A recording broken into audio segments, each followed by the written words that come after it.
सगळ्या पत्रकारांना या ठिकाणी निमंत्रित करण्यात आलं आहे, कारण विषय खूप जुना आणि नवी मुंबईच्यासाठी समोरच्या नागरिकांसाठी खूप महत्त्वाचा असा विषय जो आहे, गेल्या अनेक कालखंडांपासून हा पेंडिंग आहे.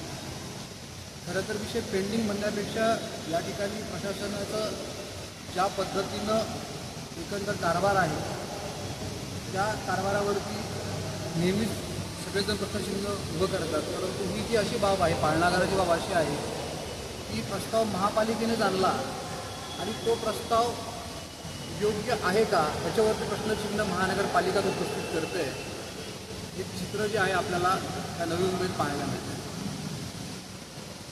नवी मुंबई महानगरपालिकेने 2018 साली पाळणाघराचा प्रस्ताव मंजूर केला होता. या ठिकाणी त्या पालकांना दिलासा देण्यासाठी पाळणाघराची निर्मिती करण्याचं प्रशासनाने त्यावेळेस ठरवलं होतं. जे पालक कामाला जातात त्यांच्यासाठी एक सुविधा निर्माण व्हावी आणि त्यांना हातभार लागावा यासाठी पाळणाघराची निर्मिती करण्याचा प्रस्ताव जो आहे महासभेत आणला गेला होता. आणि त्यावेळेस त्या महासभेमध्ये प्रशासन, नगरसेवक, महापौर यांच्या संमतीने तो प्रस्ताव मंजूर झाला होता. म्हणजे महानगरपालिकेनेच तो प्रस्ताव मंजूर केला होता. एवढ्या वर्ष झाल्यानंतर इमारत जी आहे 2021ला तयार झाली. 2021 नंतर आज 2025 आहे. आत्तापर्यंत ती इमारत तशीच पडून आहे. मधल्या कालखंडामध्ये कोविड संपल्यानंतर जेव्हा समाजसेवकांनी, नागरिकांनी या विषयावरती आपला आवाज उठवला, त्यावेळेस सगळ्यांना 2-2 महिन्यामध्ये पाळणाघर सुरू करू अशा पद्धतीची लेखी उत्तरं समाज विकास विभागाने दिलेली आहे. गेल्या 22 जुलैला सुद्धा पालिकेच्या समोर आंदोलन झालं होतं आणि त्यावेळेससुद्धा पालिकेने पाळणाघर सुरू करू अशा प्रकारचं लेखी निवेदन दिलं होतं. परंतु या ठिकाणी लोकांच्या डोळ्यामध्ये धूळ फेकायची, खोटं बोलायचं आणि आपली मनमानी करायची, या ठिकाणी प्रशासनाचा हा कारभार सुरू आहे. आत्ताच 2 दिवसापूर्वी एखाद्या विशिष्ट पक्षाने एक आंदोलन केलं होतं की पाळणाघर कधी सुरू होणार. त्यांना प्रशासनाने उत्तर दिलं की आम्ही ICDSला ही इमारत दिलेली आहे आणि ते लोक पाळणाघर चालवणार आहे. हा खोटारडापणा मला जनतेसमोर आणायचा आहे, मीडियासमोर आणायचा आहे की ICDS विभागाच्या प्रमुख ज्योती पाटील यांनी मला दिलेली आहे. माझ्यासोबत काल मी जेव्हा अतिरिक्त आयुक्त सुनील पवार यांच्याकडे भेटायला गेलो, सुनील पवार साहेबांनी पण ज्योती पाटील मॅडमला फोन लावला. त्यांना विचारलं, मॅडम या ठिकाणी आपण अंगणवाडी सुरू करणार आहात का पाळणाघर सुरू करणार आहात? तर त्यांनी सांगितलं की सर आमच्याकडे अजून SOP आलेला नाही. SOP आल्यानंतर पाळणाघर सुरू करता येईल.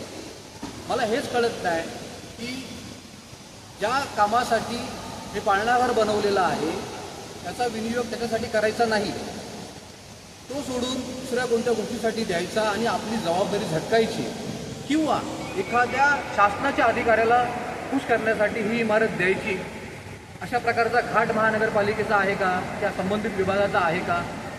या बाबतीमध्ये अनेक भेटी झाल्या, अनेक डिस्कशन झालं. मला आठवतं आयुक्तांच्या दालनामध्ये गेलो होतो, त्यावेळेस माझ्यासोबत खासदार संजीव नाईक साहेब होते.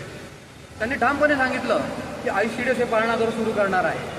मला आयुक्तांना एवढंच विचारायचं आहे, जर आपल्याकडे संपूर्ण माहिती नाही, मग तुम्ही कोणत्या आधारावरती आम्हाला तुम्ही ते आश्वासनं दिले की ICDS हे पाळणाघर सुरू करणार आहे? जेव्हा त्यांचे SOP होतील तेव्हा सुरू होईल.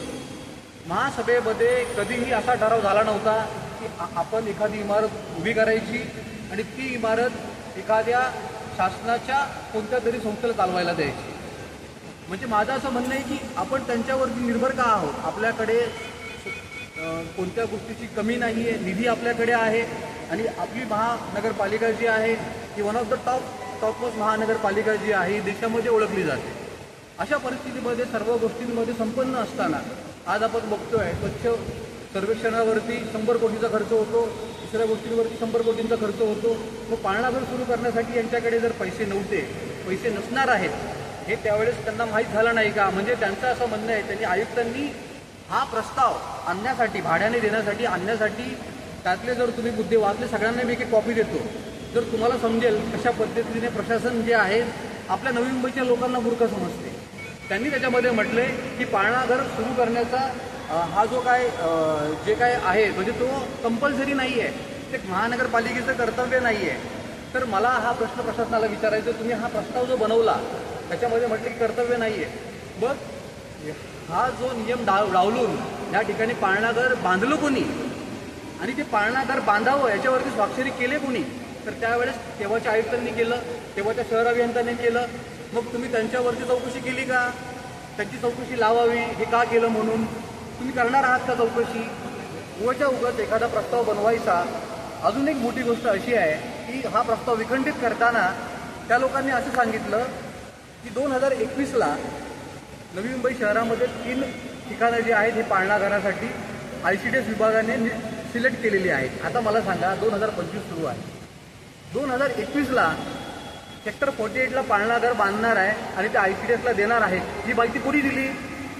याचा अर्थ इंटरनल काही अधिकारी काहीतरी आपल्या माहिती तिकडे पोहोचवतात आणि ICDS विभागाला या ठिकाणी निमंत्रित करतात की बाबा तुमचं हे निवड झालेली आहे. हे चूक आहे.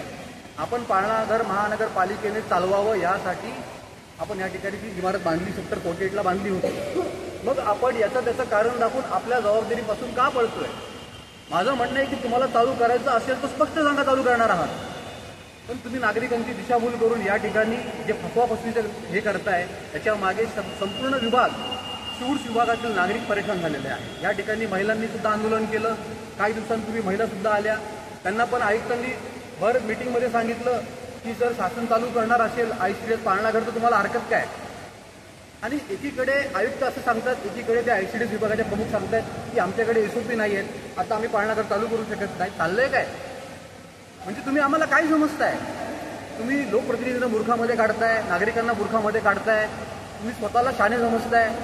माझं असं मत आहे की माझं असं म्हणणं आहे, जी वस्तुस्थिती आहे ती सांगायला काय हरकत आहे? आणि अशा प्रकारे या लोकांनी 12,000 भाड्यासाठी, 12,000 रुपये भाड्याने ही इमारत देण्यासाठी बनवलेली आहे का, की लोकांना सुविधा निर्माण करण्यासाठी बनवलेली आहे? हा प्रश्न जो आहे मला आपल्या माध्यमातून प्रशासनाला विचारायचा आहे. माझं म्हणणं आहे की तुम्ही एकदा प्रस्ताव बनवला होता, 8,000 रुपये भाडं जास्त होतं, नागरिकांनी आक्षेप घेतले, त्यानंतर तुम्ही तो प्रस्ताव मागे रद्द केला, परंतु सुधारित दर किंवा माफक दरामध्ये परत